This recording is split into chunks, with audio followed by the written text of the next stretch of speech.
बोर्डाच्या परीक्षेत कोणते प्रश्न विचारले जाणार आहेत आणि त्याचे उत्तर कसे लिहायचे. तर चला तर विद्यार्थी मित्रांनो, आज आपण इयत्ता 10वीचा इंग्लिश या विषयाचा पेपर उद्याचा कसा असणार आहे आणि त्याचे उत्तर कसे लिहायचे आहे ते या व्हिडिओमध्ये पाहणार आहोत. तर तुमचा इंग्लिश या विषयाचा पेपर एकूण 80 मार्क्सचा असणार आहे. जर तुम्ही हा व्हिडिओ संपूर्ण पाहिलात तर तुम्ही नक्कीच 75 मार्क्सच्या वर स्कोर इंग्रजीमध्ये कराल. तर चला तर पाहूयात.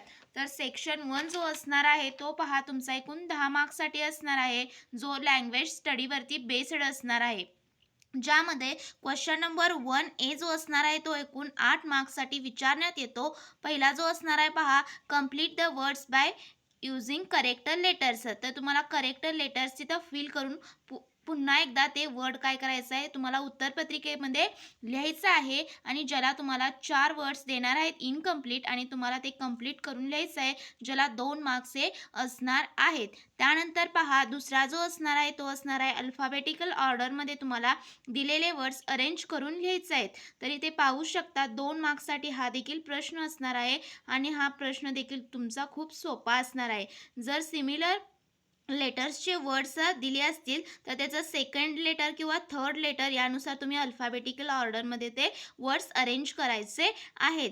त्यानंतर पहा, तिसरा जो असणार आहे तो पंक्च्युएशन मार्क्सचा असणार आहे, ज्यामध्ये तुम्हाला 2 सेंटेन्स देतील आणि तिथे योग्य विरामचिन्हांचा वापर करून वाक्य पुन्हा लिहा असं तुम्हाला प्रश्नात दिलं असेल. तर तुम्हाला जस्ट तिथं स्वल्पविराम येईल का, डबल कोटेशन येईल का, का प्रश्नचिन्ह येईल, त्या वाक्याच्या मिनिंगनुसार तुम्हाला काय करायचं आहे तर ते योग्य असं पंक्च्युएशन मार्क्स वापरून परत वाक्य लिहायचं आहे आणि ज्यासाठी तुम्हाला किती 2 मार्क्स असणार आहेत. त्यानंतर पहा, चौथा जो प्रश्न असणार आहे तो तुम्हाला एखादा वर्ड देतील आणि त्या वर्ड पासून ॲटलिस्ट 3 to 4 तुम्हाला काय करायचे आहेत तर वर्ड्स असे मिनिंगफुल त्या वर्ड्समध्ये दिलेल्या वर्ड्समधील लेटर्सचा यूज करून तुम्हाला ॲटलिस्ट 3 ते 4 काय करायचे आहेत, असे मिनिंगफुल तुम्हाला वर्ड्स तयार करायचे आहेत. तर इथे पाहू शकता मेडिटेशन हा वर्ड दिलेला आहे आणि ज्यापासून तुम्हाला किती 5 इथे वर्ड्स तयार केलेले आहेत पहा, मेट, डेट, मॅट, नेशन आणि एडिट, जे मिनिंगफुलच वर्ड्स असायला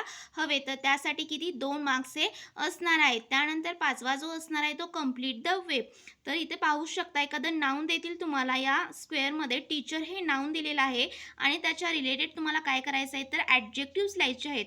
तर इथे तुम्ही ॲडजेक्टिव्स लिहू शकता. Teacher is a supportive, creative, त्यानंतर it is a dedicated, patient, knowledgeable, inspiring. इथे आपल्याला सेंटेन्स लिहायचे नाहीत, फक्त ते वर्ड्स ॲडजेक्टिव्स काय आहेत ते त्या ब्रॅकेटमध्ये तुम्हाला काय करायचं आहे तर स्क्वेअर ब्रॅकेटमध्ये तुम्हाला काय करायचं आहे तर तिथे व्यवस्थित अगदी फिल करून लिहायचं आहे. ज्या ॲडजेक्टिव्स तुम्हाला सोपे जातात असे देखील तुम्ही लिहिले तर चालेल. टीचर इज अ काइंड, तर काइंड लिहू शकता. क्रिएटिव्ह, त्यानंतर सपोर्टिव्ह, तर तुम्ही इथे आणखी चार दिलेले आहेत तर तुम्ही आणखी 5-6 इथे काय करू शकता, बॉक्सेस काढून हे कंप्लीट द वेब करू शकता, ज्यासाठी 2 मार्क्स हे असणार आहेत. त्यानंतर पहा, 6 जो असणार आहे तो क्वेश्चन नंबर 1A मधला 6 जो असणार आहे तो देखील 2 मार्क्ससाठी असणार आहे आणि ज्यामध्ये तुम्हाला complete the word chain by nouns किंवा ॲडजेक्टिव्स ऑर ॲडजेक्टिव्स, तर तुम्ही नाउन करू शकता किंवा ॲडजेक्टिव्स करू शकता किंवा व्हर्ब पण म्हणतील व्हर्बचं करा. तर इथं व्हर्बचे एक वर्ड चेन तयार केलेली आहे पहा, right, enjoy, yawn, notice, earn, navigate. तर हे जे सगळे काय आहेत तर वर्ब्स आहेत आणि तुम्हाला काय करायचं आहे, एखादा वर्ड देतील, इथं राईट दिलेला आहे आणि त्याच्या शेवटच्या लेटर्सपासून तुम्हाला नवीन वर्ब तयार करायचा आहे. तर इथं ई पासून एन्जॉय केलेलं आहे, त्यानंतर वाय पासून यॉन, त्यानंतर पहा यन पासून नोटीस, त्यानंतर ई पासून अर्न आणि यन पासून नेव्हिगेट. तर अतिशय सोपा आहे. तर एकूण 6 असणार आहेत तुम्हाला आणि तुम्हाला कोणतेही 4 अटेम्प्ट करायचे आहेत. प्रत्येकी मार्क्स हे किती असणार आहेत तर 2 असणार आहेत आणि 8 मार्क्सला क्वेश्चन नंबर 1A जो असणार आहे तो असा सोडवायचा आहे. त्यानंतर पहा, क्वेश्चन नंबर 1B जो असणार आहे तो तुमचा एकूण 2 मार्क्ससाठी असणार आहे आणि ज्यामध्ये तुम्हाला पहिला विचारण्यात येतो प्रश्न पहा, जो 1 मार्क्ससाठी आहे त्यामध्ये तुम्हाला एक फ्रेज देणार आहेत आणि काय करायचं आहे तर त्या फ्रेजचं तुम्हाला मीनिंगफुल सेंटेन्समध्ये यूज करायचं आहे. तर इथं पाहू शकता, ब्रेक द आईस ही फ्रेज दिलेली आहे आणि त्याचं मीनिंगफुल सेंटेन्स तुम्हाला तयार करायचं आहे बाय यूज द फ्रेज, ती त्या वाक्यात असायला पाहिजे. He told a joke to break the ice at the meeting. तर इथं टू ब्रेक द आईस ही जी आहे ती फ्रेज वापरलेली आहे, पाहू शकता. आणि तुम्हाला हे जस्ट एक सिम्पल सेंटेन्स तयार करायचं आहे, जे 1 मार्क्ससाठी असणार आहे. जर तुम्हाला हे डिफिकल्ट वाटत असेल, तर तुम्हाला जर त्या फ्रेजचं मीनिंग माहीत नसेल, तर तुम्ही ऑरचा प्रश्न देखील सोडवू शकता. हा जर येत नसेल तर सेकंड जो वन आहे तो पहा, add a clause to complete the sentences. तर तुम्हाला जे इनकम्प्लीट सेंटेन्स दिलेलं आहे ते कंप्लीट करायचं आहे. तुम्हाला तुमचं ॲड क्लॉज, तुम्हाला तुमचे वाक्य काय करायचं आहे, पूर्ण करून ते लिहायचं आहे.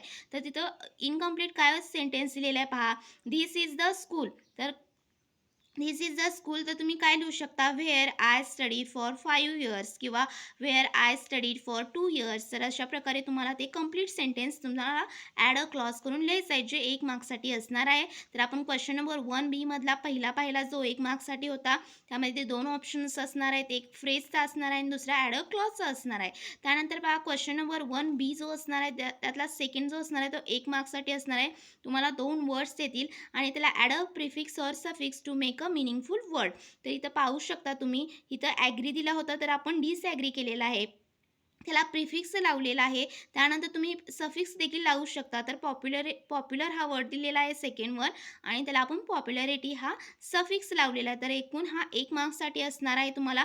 जर हा तुम्हाला डिफिकल्ट वाटत असेल तर सेकंडचा ऑप्शनवाला देखील तुम्ही सोडवू शकता. तर तुम्हाला जे वर्ड्स दिलेले आहेत त्यापैकी एक वर्ड्सचा वापर करून तुम्हाला काय करायचं आहे, त्याचं एक सेंटेन्समध्ये त्याचं यूज करायचं आहे. तर इथं बघा, पॉप्युलर हा शब्द दिलेला आहे, त्यापासून काय सेंटेन्स केलेला आहे, तर शी इज अ पॉप्युलर डॉक्टर. तर याला देखील 1 मार्क्स असणार आहे. कोणतंही एक सोडवायचं आहे यातील. तर तुम्ही कोणतंही तुम्हाला सोपं वाटतं ते सोडवायचं आहे. तर यामधला क्वेश्चन नंबर 1B जो होता, त्यामधला 1 मधला 1 सोडवू शकता किंवा दोन्ही सोडवलं तरी चालेल, परंतु तुम्हाला 1च मार्क्स इथं मिळणार आहे आणि दुसऱ्यामधला देखील 1च सोडवायचा आहे, ज्याला देखील 1 मार्क्स असणार आहे. तर अशा तऱ्हेने आपण सेक्शन 1 जो लँग्वेज स्टडी बेसिक तुमचं ग्रामर असणार आहे, याच्यावर ती रिलेटेड असणार आहे आणि हा एकूण 10 मार्क्ससाठी असणार आहे. त्यानंतर पाहू शकता, सेक्शन जो सेकंड असणार आहे तो तुमचा किती 20 मार्क्स असणार आहे, जो सीन पॅसेजवरती असणार आहे.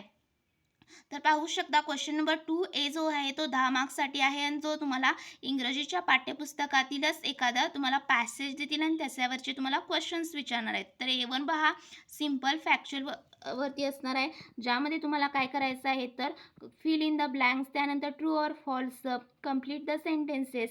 तर तुम्हाला जस्ट काय करायचं आहे, तर वर्ड त्या पॅसेजमधला शोधून तुम्हाला जस्ट ते कंप्लीट सेंटेन्स लिहायचं आहे आणि जो वर्ड तुम्हाला शोधायला सांगितला आहे, ज्याला जस्ट तुम्हाला पेन्सिलनं किंवा पेननं तिथे अंडरलाईन करायचं आहे. आणि एकूण तुम्हाला 4 विचारणार आहेत आणि प्रत्येकी किती अर्धा मार्क्स असणार आहेत. तर असे एकूण 2 मार्क्ससाठी हा A1 सिम्पल फॅक्च्युअलवरती असणार आहे. त्यानंतर A2 जो असणार आहे तो पहा, कॉम्प्लेक्स फॅक्च्युअलवरती असणार आहे, ज्यामध्ये तुम्हाला पॅसेजच्याच रिलेटेड कंप्लीट द वेब किंवा व्हाय और हाऊ टाईपचे, त्यानंतर गिव्ह अ रिझन्स अशा टाईपचे 2 मार्क्सचे प्रश्न विचारणार आहेत. तर इथं पाहू शकता, reasons for a Mrs Prakash complaints. तर इथं काय करायचं आहे, तर काय रिझन्स आहेत कंप्लेंटचे, तर banks poor services, not getting salary on time, lack of cleanness, irresponsible staff. तर तुम्हाला हे जे दिलेले आहेत वेब, ही काय करायची आहे, पेननंच ड्रॉ करायची आहे, अजिबात इथे पेन्सिलचा वापर करायचा नाही.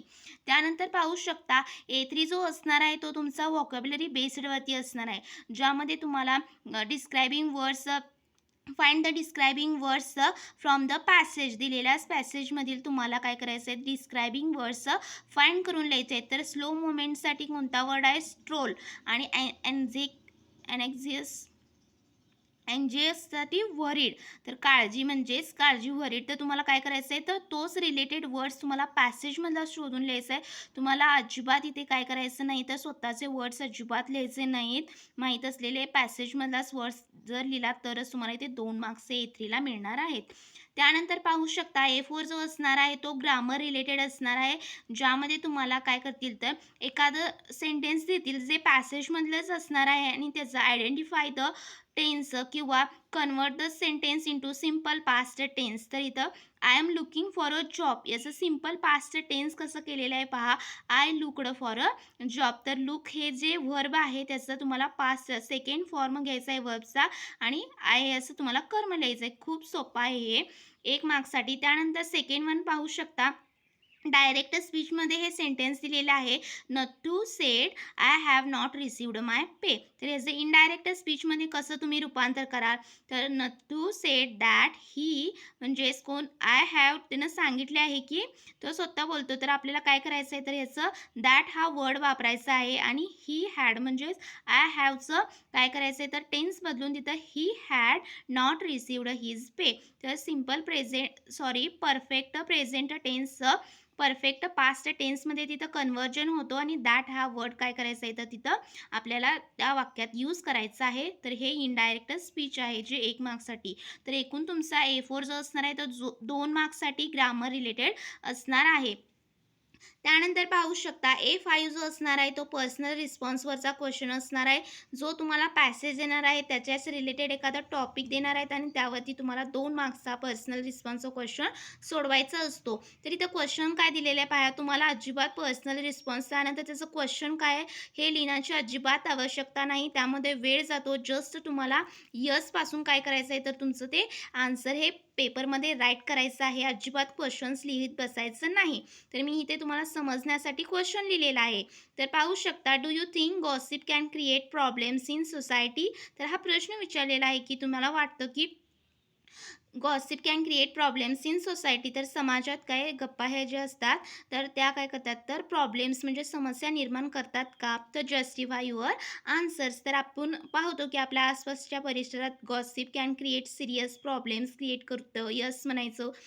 पॉझिटिव्हच जास्तीत जास्त पर्सनल रिस्पॉन्सचं उत्तर हे पॉझिटिव्हच द्यायचं. It spreads misinformation, ruins reputations and cause unnecessary panic just like the fake news about the bank in the story. तर इथं काय जो पॅसेज आहे त्याच्या रिलेटेड थोडंसं इथं बँक इन द स्टोरीमध्ये घडलेलं आहे आणि त्यामुळे काय होतं, तर हे तुम्हाला काय करायचं आहे, जस्टिफाय करायचं. हे 2 मार्क्ससाठी असणार आहे. त्यानंतर बघा क्वेश्चन नंबर 2B जो असणार आहे तो अगेन तुमचा सेम पॅसेजच असणार आहे, जो तुम्हाला इंग्रजीच्या पाठ्यपुस्तकातील जो तुम्ही इंग्रजीच्या पाठ्यपुस्तकातील जो तुम्ही पाठ्य अभ्यासला आहात त्यावरतीच एखादा सीन पॅसेज असणार आहे, परंतु 2A मध्ये वेगळा असणार आहे आणि 2B मध्ये वेगळा असणार आहे. अगेन B1 जो असणार आहे तो सिम्पल फॅक्च्युअलवरती fill in the blanks, complete the sentence जो 2 मार्क्ससाठी. B2 जो असणार आहे तो complete the way by finding the answers from the given passage, तो देखील तुम्हाला 2 मार्क्ससाठी असणार आहे, जो कॉम्प्लेक्स फॅक्च्युअल असतो. त्यानंतर B3 जो असणार आहे तो पाहू शकता व्होकॅब्युलरी बेस्डवरती, जे तुम्हाला अँटेनिम्स फाइंड करून लिहायचे आहेत गिवन पॅसेजमधले, जे 2 मार्क्ससाठी असणार आहेत. त्यानंतर B4 असणार आहे तो तुम्हाला काय असणार आहे, तर ग्रामर रिलेटेड असणार आहे. तर यामध्ये तुम्हाला काय केलेलं आहे, ॲक्टिव्ह व्हॉइसचं पॅसिव्ह व्हॉइसमध्ये पहिल्यांदा केलेलं आहे पहा. आणि त्यानंतर सेकंड वन जो आहे ते तुम्हाला काय करायचं आहे, की दिलेल्या सेंटेन्सचं मीनिंग न बदलता तुम्हाला ते निगेटिव्ह सेंटेन्समध्ये वाक्य करायचं आहे.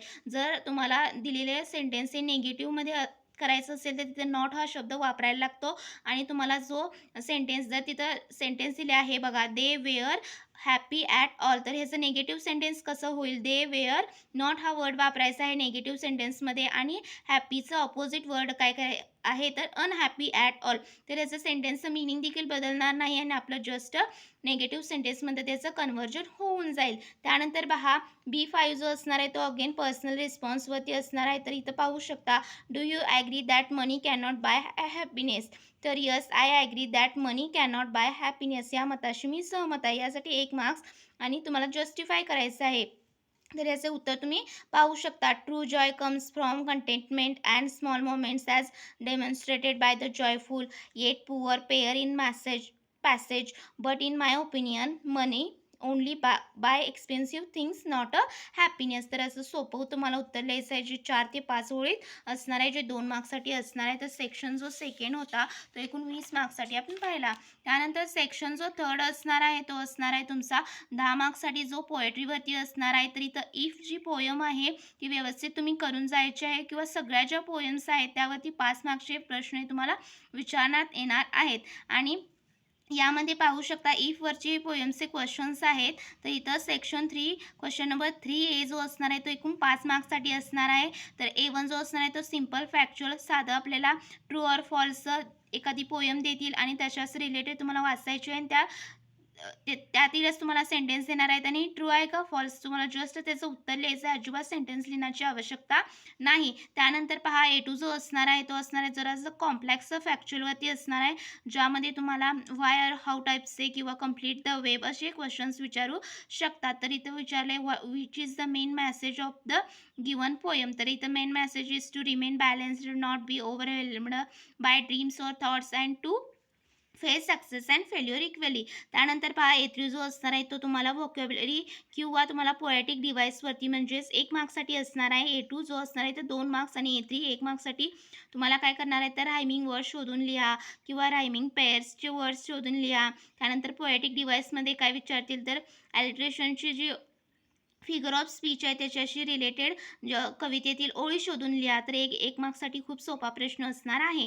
त्यानंतर पहा क्वेश्चन नंबर 3B जो असणार आहे तो ॲप्रिसिएशनवरचा असणार आहे आणि यामध्ये तुम्हाला काय करायचं आहे तर ॲप्रिसिएशन दिलेल्या कवितेचं ॲप्रिसिएशन तुम्हाला 5 मार्क्ससाठी विचारतात. तर इथं ॲन इपिताफची कविता तुम्हाला क्वेश्चन पेपरमध्ये दिली जाईल किंवा ज्या कविता तुम्ही पाठ्यपुस्तकात अभ्यासला आहात त्यापैकी एक कविता तुम्हाला उद्याच्या पेपरमध्ये असणार आहे. तर इथे ॲन इपिताफ या कवितेचं तुम्हाला ॲप्रिसिएशन दिलेलं आहे. टायटल लिहायचं त्याला अर्धा मार्क, पोएटला अर्धा मार्क, राईम स्कीमला 1 मार्क्स, फिगर ऑफ स्पीचला 1 मार्क्स आणि सेंट्रल आयडियाला 2 मार्क्स असं 5 मार्क्स तुम्हाला डिव्हिजन केलेलं आहे आणि व्यवस्थित तुम्हाला ॲप्रिसिएशन हे असं लिहिलंय तसंच लिहायचं आहे. तर अशा तऱ्हेने आपण सेक्शन 3 जो आहे तो पाहिला. त्यानंतर सेक्शन 4 जो असणार आहे तो पहा अनसीन पॅसेजवर असणार आहे, जो तुमच्या पाठ्यपुस्तकाच्या बाहेरील तुम्हाला उतारा देणार आहेत आणि त्यावरचे 15 मार्क्सचे क्वेश्चन्स हे असणार आहेत. तर क्वेश्चन नंबर 4A जो असणार आहे तो तुमचा एकूण किती मार्क्ससाठी असणार आहे तर 10 मार्क्ससाठी असणार आहे. जे तुम्हाला अनसीन पॅसेज देणार आहेत त्यावरचे क्वेश्चन असणार आहेत. A1 जो असणार आहे तो सिम्पल फॅक्च्युअलवरती असणार आहे, ज्यामध्ये तुम्हाला fill in the blanks, complete the sentences असे सोपे प्रश्न विचारणार आहेत, जे तुम्हाला पॅसेज व्यवस्थित वाचल्यानंतर तुम्ही त्याचं उत्तर शोधून लिहू शकता. 2 मार्क्ससाठी असणार आहे A1. A2 देखील 2 मार्क्ससाठी असणार आहे, जो कॉम्प्लेक्स फॅक्च्युअलवरती असणार आहे आणि ज्यामध्ये तुम्हाला काय करायचं आहे ट्रू और फॉल्स जस्ट लिहायचं आहे. इथं अजिबात सेंटेन्स लिहिण्याची आवश्यकता नाही. हा देखील 2 मार्क्ससाठी. A3 जो असणार आहे तो तुमचा 2 मार्क्ससाठी असणार आहे, जो व्होकॅब्युलरी बेस्डवरती. तर इथे दिलेल्या भागात दिलेल्या पॅसेजमधील तुम्हाला अँटोनिम्स फाइंड करून लिहायचे आहेत आणि त्यानंतर A4 जो असणार आहे तो तुमचा ग्रामरवरचा असणार आहे. तर इथं सिम्पल प्रेझेंट टेन्समध्ये आयडेंटिफाय द टेन्स, तर दिलेलं पॅसेजमधीलच एखादं वाक्य देतील आणि त्याचं आयडेंटिफाय द टेन्समधील. तर इथं तुम्हाला व्यवस्थित अगदी टेन्स त्याचा शोधून योग्यच लिहायचा आहे, ज्यासाठी तुम्हाला 1 मार्क्स असणार आहे आणि सेकंड वन जो असणार आहे तो क्वेश्चन टॅग तुम्हाला ॲड करायचा आहे. तर क्वेश्चन टॅगमध्ये पाहू शकता जे तुम्हाला आर हे हेल्प वर्ब आहे त्याचा वापर करून त्याला आरंट आणि जे तुम्हाला काय करायचं आहे तर तिथं प्रोनाउन जे आहे ते दे तर आणि क्वेश्चन मार्क हे लिहायला विसरायचे नाही. आरंट ते हाच करेक्ट क्वेश्चन टॅग असणार आहे, ज्यासाठी तुम्हाला A4साठी किती एकूण 2 मार्क्स हे असणार आहे. त्यानंतर पहा A5 जो असणार आहे तो तुमचा पर्सनल रिस्पॉन्सवरती असणार आहे. पॅसेजच्याच अनसीन पॅसेजच्याच रिलेटेड एखादा टॉपिक देतील आणि तुमचं मत तुम्हाला ॲटलिस्ट 5 to 6 लाईन्समध्ये लिहायचं आहे. तर do you likes read books, तर yes I love to read books आणि त्याचं एक्सप्लेनेशन तुम्हाला लिहायचं आहे, का आवडतं, why you like books, because they are a treasure trove of knowledge and imagination.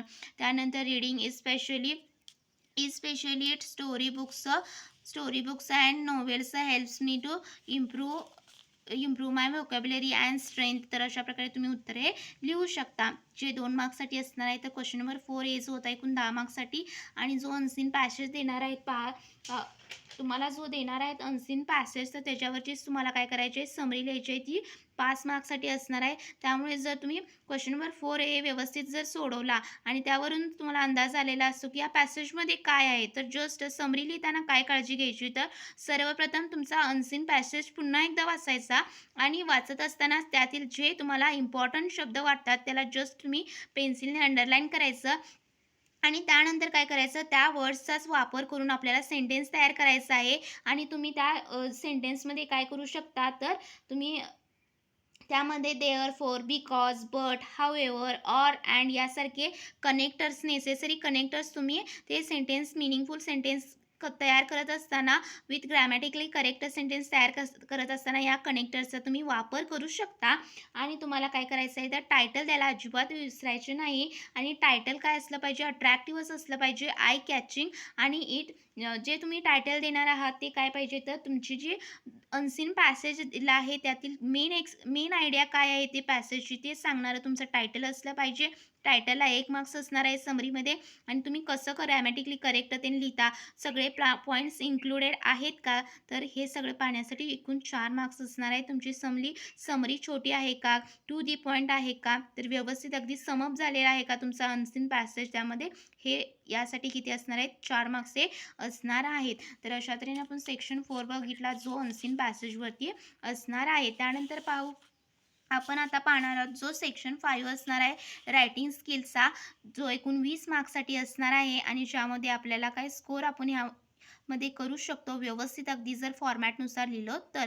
Question number 5 जो असणार आहे तो लेटर रायटिंगवरती इनफॉर्मल किंवा फॉर्मल यापैकी तुम्हाला एक लेटर लिहायचं आहे A1 आणि A2, तर इथे A2 सोडून फॉर्मल लेटर सोडून दाखवलेलं आहे. सर्वात आधी तुमचा पत्ता लिहायचा आहे, तुमचं नाव त्यानंतर पत्ता त्यानंतर डेट अशीच फॉर्मॅटमध्ये लिहायची आहे. ज्या तारखेला तुम्ही पत्र लिहा ती डेट, त्यानंतर मॅनेजर कुणाला पत्र लिहित आहात त्याचा पत्ता, त्यानंतर सब्जेक्ट. यासाठी जर तुम्ही इथे सब्जेक्टपर्यंत लिहिला तर तुम्हाला 1 मार्क्स हा मिळणार आहे. आणि त्यानंतर तुम्ही सॅल्युटेशन व्यवस्थित लिहायचं आहे रिस्पेक्टेड सर. आणि तुमचा जो पत्राची जी बॉडी आहे ती ॲटलिस्ट 7 to 8 लाईन्समध्ये यायला पाहिजे. तर इथं काय आहे तर subject and order for books. तर सर्वप्रथम I am Vishal Shinde from Jalgaon, I want the following books immediately. तर असे कोणकोणते बुक्स आहेत ते नंबर करून तुम्ही लिहायचं. त्यानंतर तुम्ही कसं ह्याचं पेमेंट करणार आहात ते देखील लिहायचं. तर व्यवस्थित अगदी साधन सिंपल असणार आहे आणि टू दी पॉईंट असतं फॉर्मल लेटर आणि तुम्ही हेच अटेंड करावं असं मला परीक्षेमध्ये वाटतं. त्यानंतर तुमचं नाव युअर्स फेथफुली विशाल शिंदे. तर तुमचं बॉडीला एकूण 1.5 मार्क्स असणार आहे. तर अशा तऱ्हेने 1 अधिक 1.5 किती 2.5 आणि तुम्ही ग्रामॅटिकली किती करेक्ट लिहिला आहे फॉर्मॅटनुसार लिहिला आहेत का यासाठी राहिलेले मार्क्स असणार आहे. तर एकूण तुमचं 5 मार्क्ससाठी हे तुमचं पत्र लेखन असणार आहे. फॉर्मल लेटरचा इथं मी तुम्हाला काय केलेलं आहे तर फॉर्मॅट व्यवस्थित लिहून दाखवलेला आहे. त्यानंतर पाहू शकता क्वेश्चन नंबर 5B जो असणार आहे तो डायलॉग रायटिंगचा असणार आहे, ज्यामध्ये तुम्हाला ऑप्शनला स्पीच रायटिंग देखील असणार आहे. परंतु डायलॉग रायटिंगचा हा क्वेश्चन्स तुम्हाला सहज मार्क्स देऊन जाऊ शकतो. आणि त्याचं डिव्हिजन कसं केलं आहे पहा. तर सर्वप्रथम जो डायलॉग रायटिंगचा जो पहिला असणार आहे तो 1 मार्क्ससाठी जम्बल्ड ऑर्डरमध्ये तुम्हाला सेंटेन्स येतील आणि व्यवस्थित करेक्ट तुम्हाला ते सिक्वेन्समध्ये करून लिहायचं आहे. तर खूप सोपं आहे, व्यवस्थित ते एकदा वाचायचं पेन्सिलने ते क्वेश्चन पेपरमध्ये मार्क करून ते व्यवस्थित अगदी कोणतं सेंटेन्स पहिल्यांदा येईल ते व्यवस्थित तिथे लिहायचं आणि उत्तरपत्रिकेमध्ये अजिबात चुकायचं नाही. जे 1 मार्क्ससाठी असणार आहे. सेकंड वन जो असणार आहे तो पहा इनकम्प्लीट तुम्हाला डायलॉग देणार आहे त्यांनी कंप्लीट करायचं तुमचं ओन सेंटेन्सेसचा वापर करून. जे 1 मार्क्ससाठी असणार आहे तर व्यवस्थित अगदी असंच डायलॉग लिहायचं आहे. त्यानंतर पहा तिसरा असणार आहे तो तुम्हाला एखादा टॉपिक देतील आणि त्याच्या रिलेटेड ॲटलिस्ट प्रत्येक कॅरेक्टरचे 3-3 मिनिंगफुल सेंटेन्स व्हायला पाहिजे. तसं तुम्हाला डायलॉग तयार करायचं आहे जे 3 मार्क्ससाठी असणार आहे. तर तुमचे एकूण किती 6 सेंटेन्स व्हायला पाहिजे. तर ऑन अ बर्थडे पार्टी यावरती एक टॉपिक दिलेला आहे, त्यावरती तुम्हाला तुमच्या मित्रात किंवा तुमच्या मैत्रिणीमध्ये जो तुम्हाला डायलॉग तयार करता येईल तो व्यवस्थित अगदी करायचा आहे. तर पहिल्यांदा पिंकीचा बड्डे आहे त्यामुळे मोनिका काय म्हणते हॅपी बर्थडे पिंकी. तर असं सुरुवात करायची आणि व्यवस्थित अगदी तुम्ही तिला गिफ्ट दिला आहात, काय दिला आहात आणि ते व्यवस्थित अगदी यामध्ये दिले आहे. तुम्ही व्हिडिओ स्टॉप करून वाचू शकता. त्यानंतर पाहू शकता क्वेश्चन नंबर हा देखील एकूण किती 5 मार्क्सचा डायलॉग रायटिंग असणार आहे. क्वेश्चन नंबर 6A जो असणार आहे तो पाहू शकता इन्फॉर्मेशन ट्रान्सफरचा असणार आहे. आणि या पूर्वीच्या व्हिडिओमध्ये मी तुम्हाला इन्फॉर्मेशन ट्रान्सफरमध्ये नेहमी A2 हा क्वेश्चन सोडवून दाखवलेला आहे. आणि यामध्ये मी तुम्हाला A1 जो नॉन व्हर्बल टू व्हर्बल म्हणजे इथे मी क्वेश्चन्स सहित तुम्हाला हे दिलेला आहे. क्वेश्चन्स आहे हा आणि त्याचं तुम्हाला खाली उत्तर लिहिलेलं आहे. तर क्वेश्चन्स काय पहा. Vitamins their sources effects due to their deficiency. तर इथे तुम्हाला हा जो टेबल देणार आहेत परीक्षेमध्ये आणि त्याचं तुम्हाला पॅरेग्राफमध्ये रूपांतर करायचं आहे. त्यालाच non verbal to verbal information ट्रान्सफरमधील A1 आपण सोडवत आहोत. तर यामध्ये काय पाहिजे तर सर्वप्रथम तुम्हाला एक टायटल द्यायचं आहे, आय कॅचिंग टायटल असलं पाहिजे. आणि त्यानंतर तुम्हाला at least 2 to 3 paragraphs at least 2 paragraphs तुम्ही त्याचं काय करायला पाहिजे 5 मार्क्ससाठी हे लिहायला पाहिजे पॅसेजमध्ये. तर इथं पाहू शकता विटॅमिन्स 4 प्रकारचे आहेत. तर तुम्ही ते काय vitamins are mainly 4 types ABCD आणि देअर सोर्सेस. तर विटॅमिन ए कशापासून मिळतं मिल्क बटर एग्स. हे जे टेबल्समध्ये सर्व जे पॉईंट्स दिलेले आहेत ते तुमच्या पॅरेग्राफमध्ये इन्क्लूड्स असले पाहिजेत. अजिबात सेंटेन्स रिपीट करायचे नाहीत. ऑल पॉईंट्स कवर्ड पाहिजेत. आणि तुम्हाला काय करायचं तर व्यवस्थित अगदी ते 120 शब्दात तुम्हाला 2 पॅसेज तयार करायचे आहेत. तुमचं मीनिंगफुल सेंटेन्स तुम्हाला फक्त तयार करायचं आहे with the help of the given words from the table. यासाठी 5 मार्क्स तुम्हाला असणार आहे. तर तुम्ही तो पाहू शकता. त्यानंतर पहा क्वेश्चन नंबर जो 6B असणार आहे तो रिपोर्ट रायटिंगचा किंवा तुम्ही स्टोरी रायटिंग सोडवू शकता. तर इथे रिपोर्ट रायटिंग मी सोडवून दाखवलेलं आहे. चिल्ड्रन्स डे सेलिब्रेशन सर्वप्रथम तुम्ही रिपोर्ट रायटिंगला एक आय कॅचिंग टायटल द्यायचं आहे. तर हेडलाईन म्हणजेच title children's day celebration just simple द्यायचं आहे, जे आय कॅचिंग असलं पाहिजे, ज्यातून कळायला पाहिजे की रिपोर्ट कशाविषयीचा आहे आणि कमीत कमी शब्दात तुम्हाला रिपोर्ट लिहायचा आहे. रिपोर्टचं टायटल लिहायचं आहे. त्यानंतर पहा सर्वप्रथम तुम्हाला डेट लिहायला विसरायचे नाही आणि त्यानंतर ते ठिकाण ते प्लेस कुठूनही बातमी आलेली आहे त्या ठिकाणाचे नाव. तर रमाबाई हायस्कूलमधून नोव्हेंबर 14ला ही जी बातमी आहे ती लिहित आहोत आपण. तर सर्वप्रथम पहिला जो पॅरेग्राफ असणार आहे तो लीड पॅरेग्राफ म्हणतात, म्हणजेच main brief it gives a brief important facts about the report. सर्वप्रथम इथं काय केलेलं आहे तर चिल्ड्रन्स डे म्हणजेच बालदिनानिमित्त काय केलेलं आहे तर बालदिनानिमित्त वेगवेगळ्या ॲक्टिव्हिटीज इथं कंडक्टेड केलेल्या आहेत रमाबाई हायस्कूलमध्ये आणि मेन काय इव्हेंट होता ते सांगायचं आणि त्यानंतर ह्या पॅरेग्राफचं पहिला जो पॅरेग्राफ असतो तो लीड पॅरेग्राफ आणि ह्या लीड पॅरेग्राफचं डिटेल्स देणारा सेकंड पॅरेग्राफ तुमचा मोठा असला पाहिजे. ॲटलिस्ट तुम्हाला 2 पॅरेग्राफ्समध्ये पाहू शकता. इथं रिपोर्ट हा तुमचा तयार करायचा आहे ॲटलिस्ट 120 वर्ड्समध्ये, म्हणजे 2 पॅरेग्राफ. पहिला जो पॅरेग्राफ असणार आहे तो लीड पॅरेग्राफ जो इम्पॉर्टंट तुम्हाला डिटेल्स देणार आहे आणि सेकंड वन पॅरेग्राफ जो डिटेल्स देणार आहे लीड पॅरेग्राफचा. तर काय झालं, किती वाजता हा कार्यक्रम सुरू झाला, त्यानंतर यामध्ये काय काय झालं, तर तुम्हाला व्यवस्थित अगदी लिहायचं. याचे गेस्ट कोण होते, त्यानंतर चिल्ड्रन्सने काय काय केलं, काय काय त्याच्यामध्ये केलं. त्यानंतर small skit was put of the bravery of children. त्यानंतर वेगवेगळं असं आपल्याला स्पीच कोण कोण दिलं, त्यानंतर स्टुडंट्सनी स्पीचेस दिले का, तर व्यवस्थित अगदी काय घडलं तर एकूण आपल्याला बातमी लिहायचं आहे. यामध्ये स्वतःचे सेंटेन्स लिहायचे नाही. तुम्हाला काय वाटतं लिहायचं नाही, तर काय बातमी घडलेली आहे ते लिहायचं आहे आणि व्यवस्थित अगदी तुम्हाला ह्याच फॉर्मॅटमध्ये रिपोर्ट रायटिंग 5 मार्क्स मिळवून देणार आहे जर या फॉर्मॅटमध्ये तुम्ही लिहिला तर. तर नंतरचा आपण बघणार आहोत सेक्शन असणार आहे तो सेक्शन जो 6 असणार आहे तो खूप सोपा असणार आहे. 5 मार्क्ससाठी तुम्ही पाहू शकता. ट्रान्सलेशन रिलेटेड असणार आहे. वर्ड्सचं कोणत्याही 4 वर्ड्सचं तुम्हाला ट्रान्सलेशन करून लिहायचं आहे. त्यानंतर जे 2 मार्क्ससाठी असणार आहे आणि दुसरा जो असणार आहे तो तुमचा काय असणार आहे तर सेंटेन्सचं तुम्हाला काय करायचं आहे तर यामध्ये मराठीत ट्रान्सलेशन करून लिहायचं आहे आणि सी असणार आहे तो प्रूव्हअपचं तुम्हाला मराठी ट्रान्सलेशन करून लिहायचं आहे. जो 1 मार्क्ससाठी असणार आहे सेंटेन्स असणार आहे ते 2 मार्क्ससाठी ट्रान्सलेशनसाठी आणि वर्ड्स जे असणार आहे ते 2 मार्क्ससाठी. असं एकूण 5 मार्क्स यामध्ये डिव्हिजन केलेलं आहे आणि हे आता हातातले मार्क्स असल्यामुळे तुम्ही अजिबात यामध्ये काय करायचं नाही तर गोंधळ गडबड खाडाखोड अजिबात करायचं नाही आणि व्यवस्थितच अगदी लिहायचं आहे तुम्हाला. त्याचं व्यवस्थित जर तुम्ही नुसता मराठीचे वर्ड्स आहेत ते लिहिलं तरी क्वेश्चनचा नंबर घालून लिहिला तरी चालेल किंवा परत इंग्रजी सेंटेन्स आणि त्याचं मराठीत काय आहे उत्तर हे लिहिलं तरी चालेल. दोन्ही फॉर्मॅट तुम्हाला पैकीचे पैकी मार्क्स हे मिळवून देणारच आहे. तर व्हिडिओ आवडल्यास नक्की लाईक करा. Thank you so much.